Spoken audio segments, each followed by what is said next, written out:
Hello friends, good evening. कैसे आप सभी लोग और कैसे चल रही है आपकी तैयारी? सभी को मेरा नमस्कार। फ्रेंड्स, आज का हमारा जो टॉपिक है वो है नोबेल प्राइज। आपको फ्रेंड्स पता होना चाहिए कि ये जो सारे एग्जाम्स होते हैं, group D, group C, railway और बैंक वगैरह, जो भी ये वैसे एग्जाम्स होते हैं, इनमें नोबेल प्राइज और ये प्राइज से संबंधित जो क्वेश्चंस हैं ये पूछे जाते हैं। और फ्रेंड्स, जल्दी से हमारे इस वीडियो को शेयर भी कीजिए और थोड़ा सा एक लाइक भी, अगर पसंद आए तो लाइक भी कीजिए। शुरू करते हैं फ्रेंड्स। तो अगर आप इंटरेस्टेड हैं तो वीडियो पर बने रहें और लास्ट तक वीडियो को देखें। सारे नोबेल प्राइज 2000 विनर्स को हम बताएंगे। 2021 के जो विनर्स हैं नोबेल प्राइज के, उन्हें हम डिस्कस करेंगे। और क्या होता है नोबेल प्राइज, अगर जिसको पता नहीं है अभी तो वो पूरी वीडियो देखें फ्रेंड्स। सभी जानकारी आपको हो जाएगी और इससे संबंधित आपको कोई डाउट नहीं रहने वाला है। तो शुरू करते हैं हम।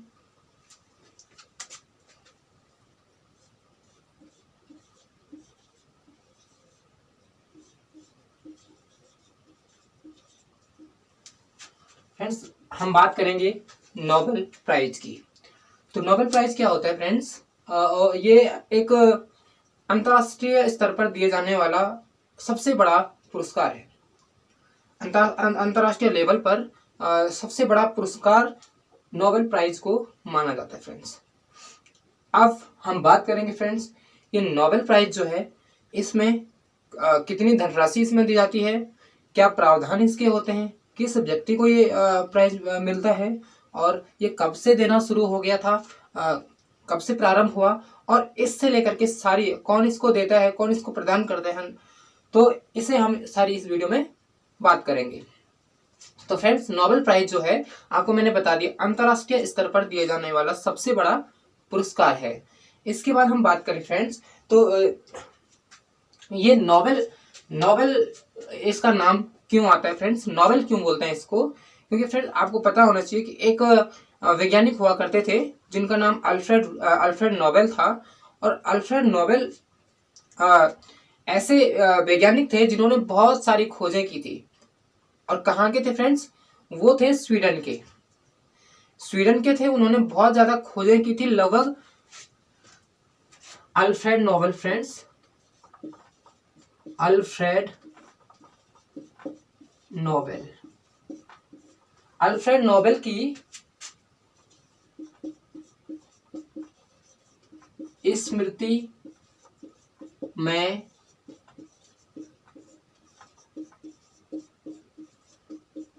फ्रेंड अल्फ्रेड नोबेल की स्मृति में दिया जाता है। ये अल्फ्रेड नोबेल इतने ज्यादा महान क्यों, मतलब क्या, इन्होंने बहुत सारी खोजें की थी, इसलिए इन्हीं के नाम पर और इन्हीं के कहने के मुताबिक जो नोबेल प्राइज है वो अभी भी दिया जाता है। फ्रेंड्स, अल्फ्रेड नोबेल जो थे, इन्होंने लगभग 355 आविष्कार इन्होंने किए थे फ्रेंड्स। टोटल मिलाकर 355 आविष्कार इन्होंने किए थे। और एक आपका एक 1867 का टाइम था फ्रेंड्स, जहां पर अल्फ्रेड नोबेल ने एक आविष्कार किया था डायनामाइट का।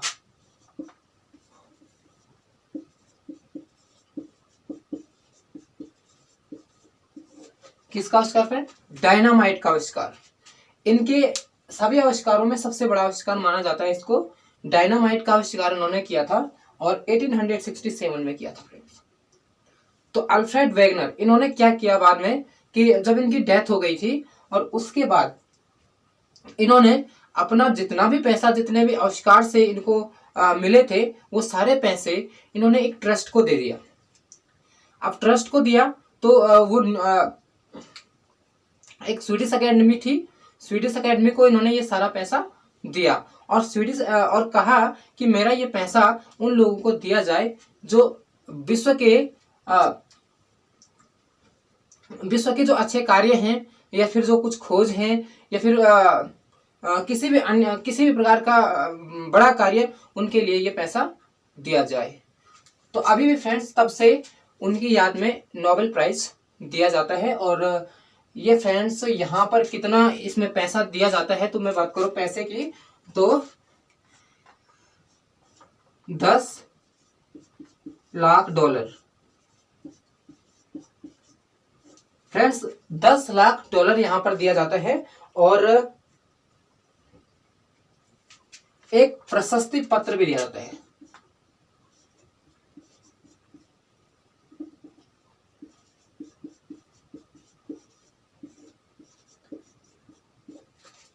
एक प्रशस्ति पत्र भी यहाँ पर दिया जाता है और 10 लाख रुपए, 10 लाख डॉलर यहाँ पर इस नोबेल प्राइज में दिया जाता है।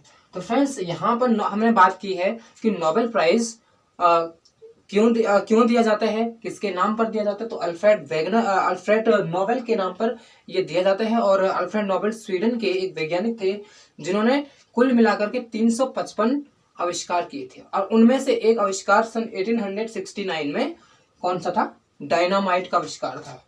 इसमें जो दिया जाने वाला जो पुरस्कार है वो 10 लाख डॉलर हैं और एक प्रशस्ति पत्र दिया जाता है।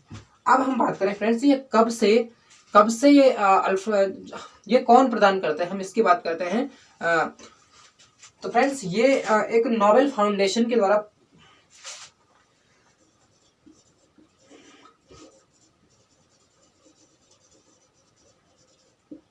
नोबेल फाउंडेशन है स्वीडन में।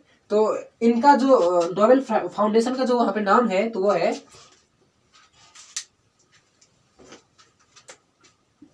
रॉयल स्वीडिश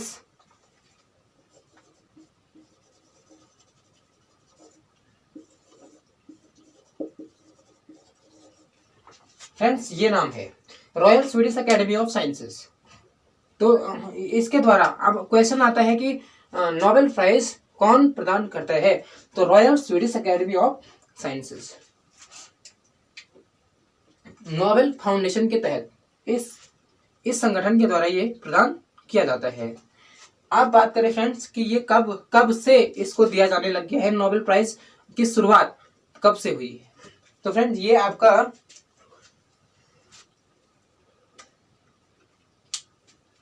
ये जो royal Swedish academy of sciences है, ये इसकी स्थापना की बात करें तो नोबेल फाउंडेशन स्थापना ये हुई थी फ्रेंड्स 29 जून 1900 में इसकी स्थापना हुई थी। और आप बात करें कि इसकी स्थापना पहले हो गई थी और जब इसकी स्थापना हुई तो उसके बाद से ही इसको दिया जाने लग गया। तो फ्रेंड्स इसको कब से दिया जाने लगा, तो 1901 से नोबेल पुरस्कार शुरू किया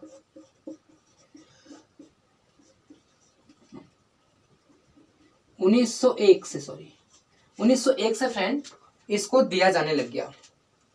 इतने फैक्ट्स में हो गए फ्रेंड्स नोबेल प्राइज से संबंधित, आप लोग स्क्रीनशॉट भी ले सकते हैं। अल्फ्रेड नोबेल की स्मृति में इसको दिया जाता है। और अल्फ्रेड नोबेल कौन थे, ये स्वीडिश के एक महान वैज्ञानिक थे जिन्होंने कि 355 आविष्कार किए थे। सन 1867 में इन्होंने डायनामाइट का आविष्कार भी किया। अब ये क्वेश्चन भी पूछा जाता है कि डायनामाइट का आविष्कार कब किया गया, ये किसके द्वारा किया गया। 10 लाख डॉलर और एक प्रशस्ति पत्र के साथ इसको दिया जाता है। नोबेल फाउंडेशन इसको प्रदान करता है, यानी स्वीडन की एक संस्था है नोबेल फाउंडेशन और उसका जो नाम है संगठन का वो है royal Swedish academy of sciences और इसके द्वारा इसको प्रदान किया जाता है। नोबेल फाउंडेशन की स्थापना 29 अगस्त 1900 में हुई थी और इसका जो शुरुआत है इसकी जो शुरुआत है वो कब से की गई, तो इसकी शुरुआत 1901 से की गई थी। अब फ्रेंड्स हम बात करें अगला कि सबसे पहले ये नोबेल प्राइज 1901 की बात करें तो किसको दिया गया, तो इसकी हम बात करेंगे। कब की बात शुरू कब से हुआ, 1901 से। तो 1901 की बात करें तो 1901 में कब से किसको मिला है, 1901 में किससे मिला है, तो ये आपका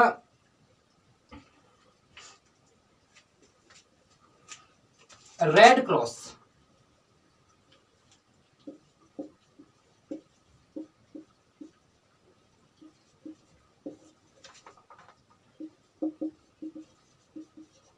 ये रेड क्रॉस के जो संस्थापक थे इनको सबसे पहले दिया गया था। ये रेड क्रॉस के संस्थापक जो थे इनको सबसे पहले ये पुरस्कार दिया गया था, और इनका नाम क्या था, Henry Dunant, Henry Dunant, Henry Dunant. ये क्वेश्चन ने पूछा था फ्रेंड्स, सबसे पहले नोबेल प्राइज किसे दिया गया, तो सबसे पहले तो कब दिया गया, पहले बात करें तो 1901 में दिया गया था, 1901 में दिया गया था, और हेनरी ड्यूनेंट को दिया गया था। ये क्या थे, रेड क्रॉस के संस्थापक थे। तो ये हो गया फ्रेंड्स, 1901 में रेड क्रॉस संस्थापक हेनरी ड्यूनेंट को ये पुरस्कार दिया गया। अब हम इससे संबंधित बात करें तो इसमें किस क्षेत्र में इसको दिया जाता है,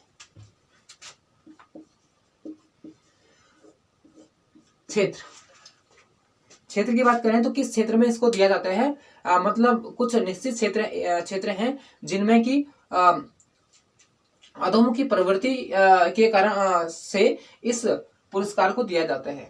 जैसे कि आप लोग जानते हैं कि जो भी आपके बड़े कार्य होते हैं किसी भी क्षेत्र में उत्कृष्ट प्रदर्शन होता है, तो उन क्षेत्रों उन व्यक्तियों के लिए जो काम करता है उन व्यक्ति के लिए कुछ ना कुछ पुरस्कार दिया जाता है। तो ये आपका क्या है, नोबेल प्राइज है। किस किस के लिए, पहले फ्रेंड देखो, ये आपका हो गया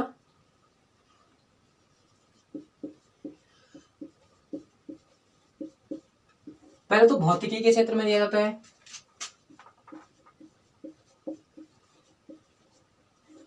रसायन के क्षेत्र में दिया जाता है,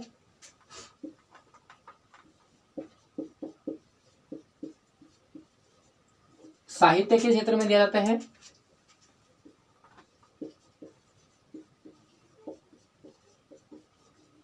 अर्थशास्त्र के क्षेत्र में दिया जाता है,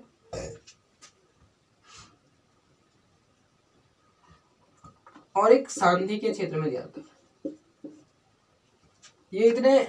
ये 5 क्षेत्रों में दिया जाता है कुल मिलाकर के, भौतिकी, रसायन, साहित्य, अर्थशास्त्र और शांति। ये 5 क्षेत्र फ्रेंड्स आप लोग याद रखें, भौतिक विज्ञान के क्षेत्र में, रसायन विज्ञान के क्षेत्र में, साहित्य के क्षेत्र में, अर्थशास्त्र के क्षेत्र में और शांति के क्षेत्र में इसको दिया जाता है। तो ये इतना हुआ फ्रेंड्स आपका जो क्षेत्र है, नोबेल प्राइज के विनर की जो क्षेत्र हैं उनको हमने बताया है। और इसके बाद हम बात करें 2021 के जो विनर हैं वो कौन है, 2021 के नोबेल प्राइज किसको किस क्षेत्र में दिया गया था, तो ये हम सारे इसमें बात करेंगे।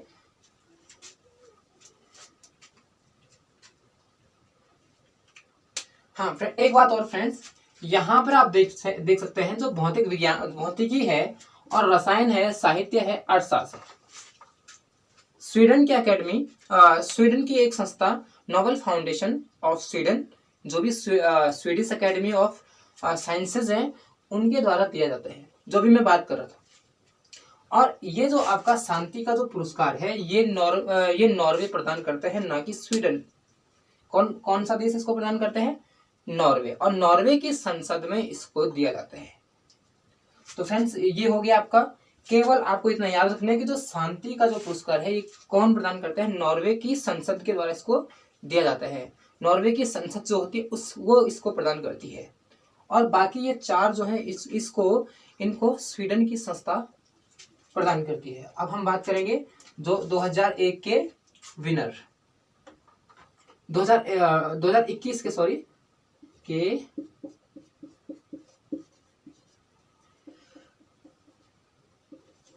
नोबेल प्राइज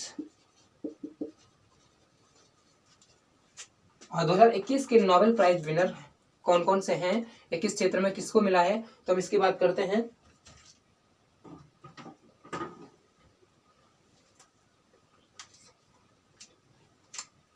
पहला फ्रेंड देखो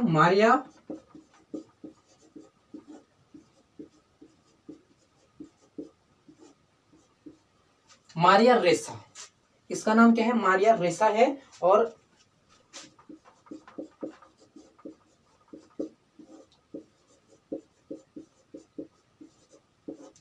दिमित्री मोटारोव, एक नाम ये है, दो नाम है फ्रेंड्स। और इनको शांति के क्षेत्र में नोबेल पुरस्कार दिया गया। किस क्षेत्र में दिया गया, तो इनको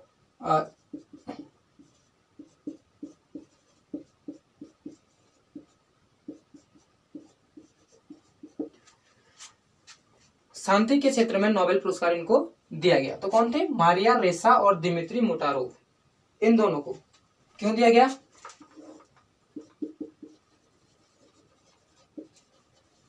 freedom of expression, freedom of expression यानी अभिव्यक्ति की स्वतंत्रता, अभिव्यक्ति की स्वतंत्रता इनका विषय रहा है। तो ये आपका इस क्षेत्र में इनको दिया गया था। और शांति के क्षेत्र में मारिया रेसा और दिमित्री मोटारोव, ये दो नाम हैं। तो इनको शांति का नोबेल पुरस्कार सन 2021 का अभी जस्ट ही दिया गया है। अब हम बात करेंगे इसके बाद अगला क्षेत्र का पुरस्कार,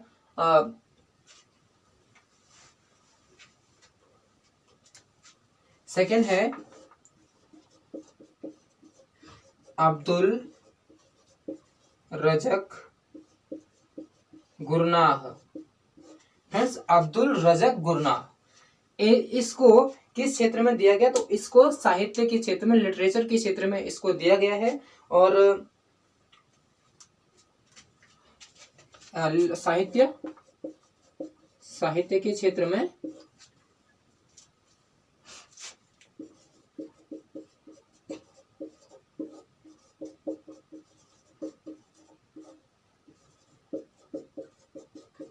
इनकी करुणामयी लेखनी के लिए इसको दिया गया था। करुणामयी लेखनी, इन्होंने क्या किया फ्रेंड्स, ये जो शरणार्थी हैं, जो शरणार्थी हैं, किसी भी देश में जाते हैं, उनकी जो परेशानियां होती है, उनकी क्या क्या समस्याएं उनके पास होती है, और वो किन किन समस्याओं से गुजरते हैं, तो ये सारा इन्होंने अपनी स्टोरी में, अपनी कृति में इसको लिखा हुआ है। तो इनसे लोग बहुत ही ज्यादा प्रभावित हुए थे। और करुणामयी लेखनी के लिए इसको दिया जाता है, क्योंकि इन्होंने इसी तरीके से इसको लिखा हुआ था। तो कौन थे साहित्य के क्षेत्र में, अब्दुल रज़क गुरनाह, इनको साहित्य के। अब हम बात करते हैं रसायन के क्षेत्र में कौन थे, तो बेंजामिन लिस्ट।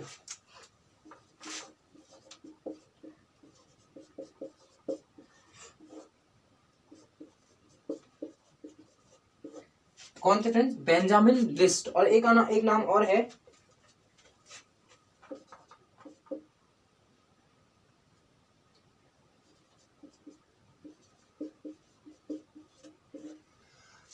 W.C. मैकलिन।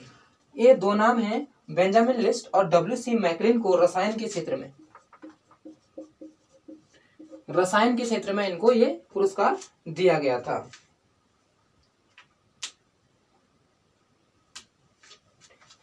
अब फ्रेंड्स, इनको मैं इसको ऊपर लिख देता हूं किस क्षेत्र में इनको दिया गया था।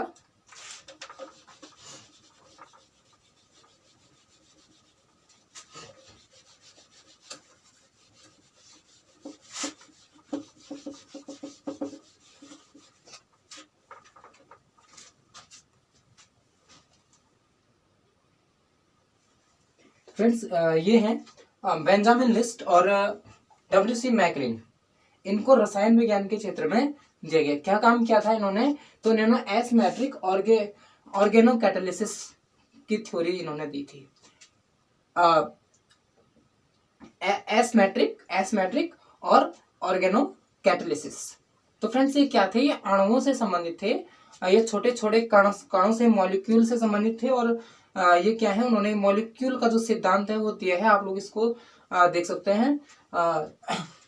अभी हम बात करेंगे इसके अगले, ये रसायन के क्षेत्र में हो गया। कौन कौन थे, बेंजामिन लिस्ट और W.C. मैकलिन, इनको रसायन विज्ञान के क्षेत्र में दिया गया था। अगला है अब अगली बात करें हम तो भौतिक विज्ञान के क्षेत्र में किसको दिया गया, तो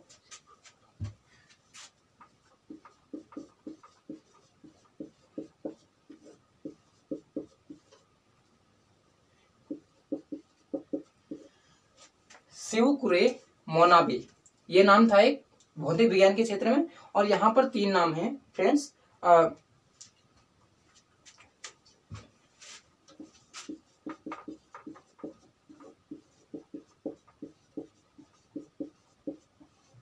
क्लाउस हैसलमैन है दूसरे नंबर के, और अगला है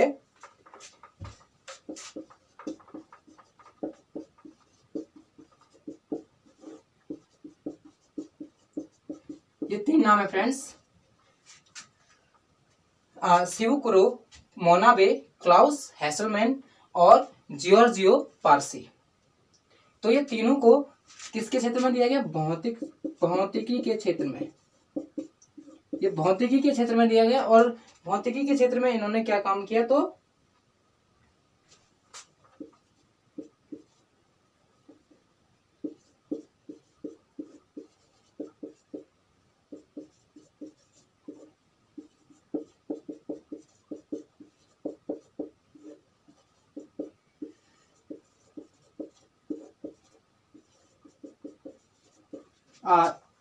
जटिल भौतिक प्रणालियों का अध्ययन और शोध। वो जटिल भौतिक प्रणालियां कौन थी, क्या थी फ्रेंड्स, तो वो आपका जो एटमॉस्फेरिक चेंज है, बदलाव है, तापमान का बढ़ना, ग्लोबल वार्मिंग। तो इन्होंने क्या किया था, जलवायु का एक भौतिक मानचित्र इन्होंने तैयार किया था। जलवायु का भौतिक मानचित्र तैयार किया था। और जो हमारा जो global warming day by day increase हो रहा है, और इसके बारे में अपना सिद्धांत दिया है और अपने बातें इसके बारे में कही है। और वो मानचित्र का निर्माण यहाँ पर इनके द्वारा किया गया था। तो ये है शिवकुरो मोनाबे, क्लाउस हैसलमैन और जियोर्जियो पारसी को भौतिकी के क्षेत्र में नोबेल प्राइज दिया गया। अब आता है फ्रेंड्स अगला,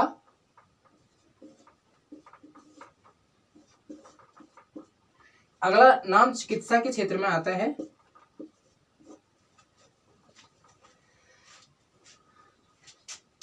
डेविड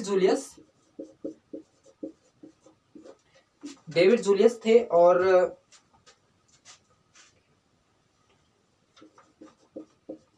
आर्डेम पटपोटियम, ये 2 नाम है फ्रेंड्स, किसके क्षेत्र में है, चिकित्सा के क्षेत्र में। चिकित्सा के क्षेत्र में। और इन्होंने आविष्कार जो किया तापमान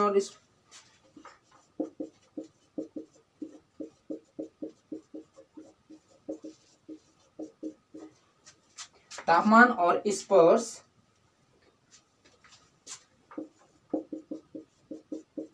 के लिए रिसेप्टर्स।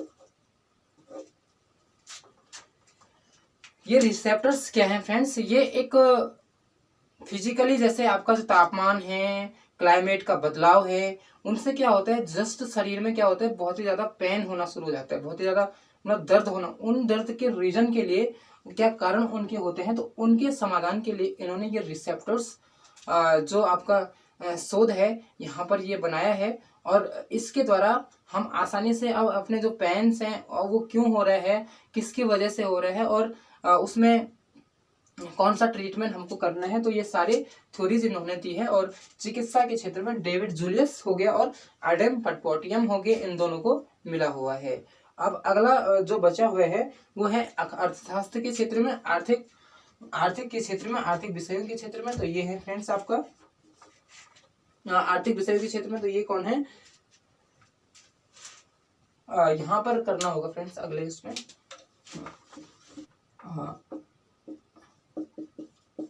डेविड कार्ड,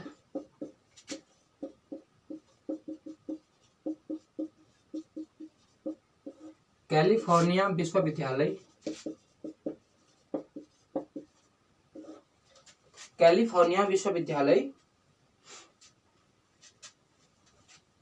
यूएसए, यहां से संबंधित कैलिफोर्निया विश्वविद्यालय के ये डेविड कार्ड, इनको अर्थशास्त्र के क्षेत्र में मिला है। और एक हैं दूसरे व्यक्ति हैं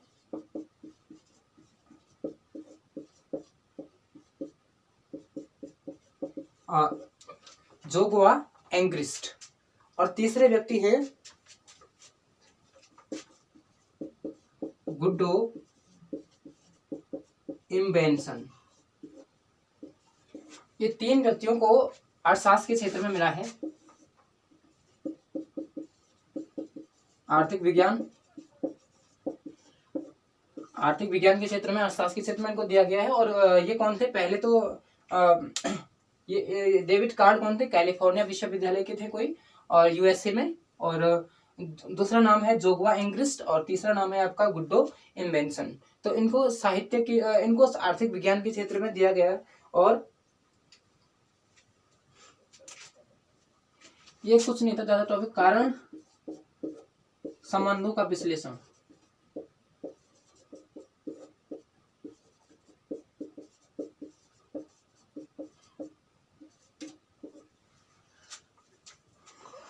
इन्होंने कुछ थ्योरी दी थी, जैसे कोई किसी व्यक्ति की आय बढ़ जाती है, उस पर रोजगार का उस पर क्या प्रभाव पड़ता है।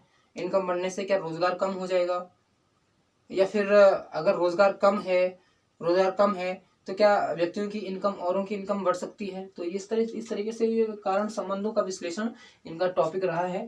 तो ये है डेविड कार्ड कैलिफोर्निया और विश्वविद्यालय यूएसए हैं, वहां के हैं। और जोशुआ एंग्रिस्ट, गुड्डो इन्वेंशन आर्थिक क्षेत्र में इनको दिया गया। अब फ्रेंड्स बात करें भारत में सबसे पहले विश्व की सबसे पहले महिला जिसको नोबेल प्राइज दिया गया, उसका नाम क्या है? प्रथम नोबेल पुरस्कार विजेता महिला कौन है? ये प्रथम है। और नोबेल पुरस्कार सबसे पहले किस महिला को मिला? तो ये कौन है फ्रेंड्स? ये है मदर टेरेसा को मदर टेरेसा। और ये 1979 में दिया गया था। और किस क्षेत्र में? तो ये शांति के क्षेत्र में दिया गया था, शांति के क्षेत्र में। तो प्रथम नोबेल पुरस्कार विजेता कौन है? तो मदर टेरेसा है। और 1979 में इसको शांति के क्षेत्र में नोबेल पुरस्कार दिया गया। फ्रेंड्स